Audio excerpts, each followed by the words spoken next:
Hi again then guys, and welcome to another look way back into the past of the Gran Turismo franchise, to Gran Turismo 2, once again to the supercar world, more specifically, to one of the coolest unicorn cars of the entire franchise. We've already discussed a couple of them, the Vector M12. Now, we already, of course, looked at the W8 Twin Turbo, which is kind of the flagship of the brand, really. It's the one that most people know the company for. But this one is my favourite car that they've built. It's sleek, it's great looking, I would say. It's not quite as powerful, though, as the W8. The W8 in fully tuned form in the game has over 700 horsepower. This one has 634. So in comparison, it doesn't sound that great, but still. 634 isn't exactly lacking. That's perfect for supercar territory. 501 pound-feet of torque is also very good, and that's from a naturally aspirated engine, a 5.7 litre V12, which is a great engine to be working with. It makes it a perfect rival for stuff like the Diablo, the Chizetta, the Ferrari F50 even. It would have been an awesome car to truly go up against all of those, and although some were produced, and if I recall, Clarkson drove one of these in one of his video specials or a Top Gear episode or something way back in the 90s, and he said that it was a really good handling car, which is perhaps surprising. Not necessarily because it's an American car, of course that's a cliche, but more so because it's a supercar from the 90s, and they're not exactly known for their handling. If you think of some of the best ones, they stand out so much because the rest were so bad, or at least were so challenging.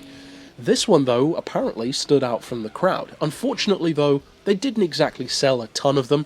There were a couple of different variations. I believe they also did an open-top version, something like that, and they're pretty rare. They also, of course, made the race car, which I believe did race a little bit, but not very much. And I don't recall it having much success either, which isn't too surprising from a smaller privateer team. And the race car in the game, again, is something that we have discussed. We talked about the W8 in its own episode, in this same series, Ultimate Exotics, but the M12 was in a rivals match. Now, we are going to break it down on its own, but in that match, I put it up against one of its best unicorn rivals, the Venturi 600 LM, which is perhaps surprisingly a stronger car in almost every way. It's lighter, more powerful, etc., etc. But what about this one? What about the road car? Well, interestingly, once again, it actually makes a pretty good rival to the road equivalent from Venturi, the 400 GT, because neither that or this are extremely powerful. They are powerful when tuned, but in their stock form, they're actually fairly modest, more like the kind of territory that Diablos and Ferrari F40s were at the time, which of course is why vehicles like the Bugatti EB110 with around 550 horsepower, the Supersport version with over 600 horsepower, and stuff like the Door 962 or the McLaren F1 with over 600 horsepower, and in the case of the Door over 700, stood out so much.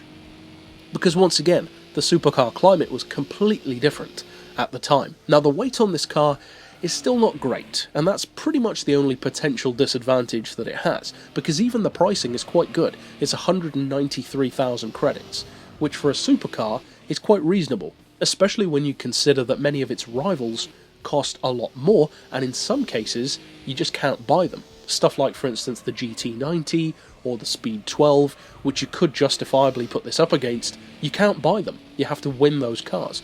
So being able to buy it at all is pretty good, but for under 200 grand, that's even better.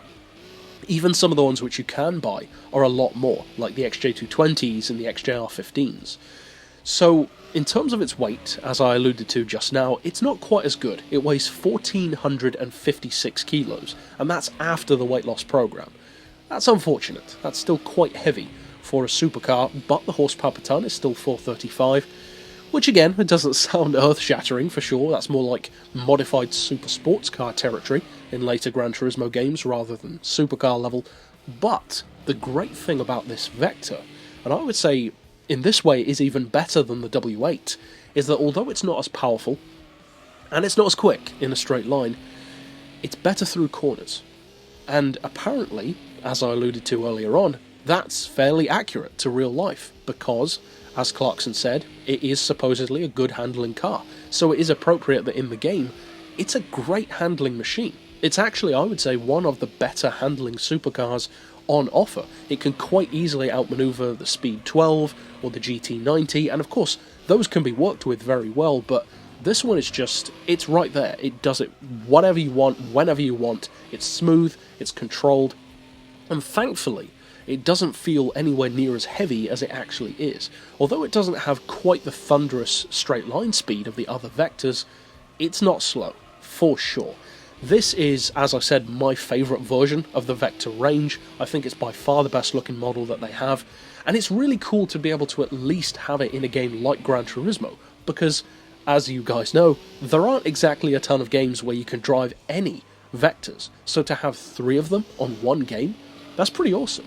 Now, I'm sure they have been featured elsewhere, some Project Gotham game or Asphalt or something like that, doubtless, but on this game, they were always one of those brands and one of those cars that really stood out to me. They are true unicorns of the supercar world, and in the case of this one, it's definitely worth buying because it's well priced, it's fast, and because of the fact that the power isn't quite as high to begin with, you could find yourself using it for quite a number of events and doing pretty well with it. But that's it for this pick overall. Of course, I'll see you guys next time, and for now, as always, thanks for watching.